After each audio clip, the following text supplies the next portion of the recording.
Wedding bells are on the horizon for many couples, and there are lots of conversations that couples need to have before they jump the broom. And one of those conversations is discussing your finances and how you combine them.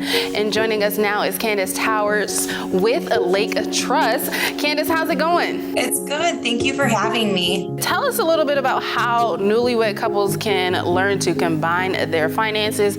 That's a conversation that I know many of them don't want to have, but they have to have that hard conversation. Probably 2/3 of partners do not feel comfortable having those conversations. And so taking that first dive in is so important to understand, since everybody manages their finances differently. So really coming to a level playing ground to understand where each of you are coming in at. Yeah, why do you think it's so hard for people to have that conversation? I think sometimes it can be just their spending habits.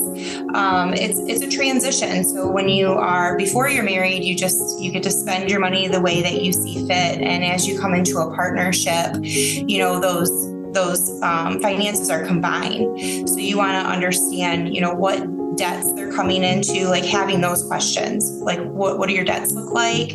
What is your monthly salary? Maybe even down to like, what does your credit report look like or your credit score, so that we can align to make long-term and short-term goals together. Yeah, how do you ask those hard questions when it comes to someone who makes more money than the other? I think when you sit down and you look at it and you can kind of have an overall financial picture, that's when you're going to predetermine, how you want to separate your bills, if you want to combine your accounts together, if you want to keep certain things separate.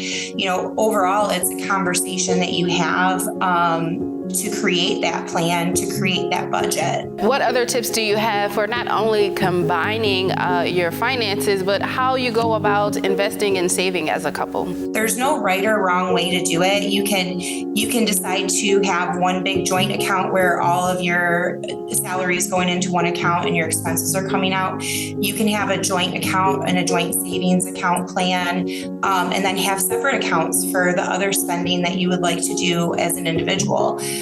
Or you can keep everything completely separate. At the end of the day, it just has to be a plan that you agree on, and finding out what's most important to you and what's most important to your partner. Yeah, and how soon do you think they should start to have those conversations, once they finally get engaged or become married? Most definitely think the sooner the better. I think one of the biggest, probably the first financial decisions that they're going to have to make is, a lot of times when you have a wedding, you're gifted money. And how do you want to spend that as a couple? That's going to be your first financial choices together. Are there any resources that you all provide to help couples combine their finances? At Lake Trust or your financial institution, you can sit down and you can talk to an advisor who can help you to kind of break down that plan and what it looks like and the steps that you need to take to make you feel more confident in that transition. Thank you so much. We appreciate you taking the time to provide that information for all those newlyweds out there. Thank you.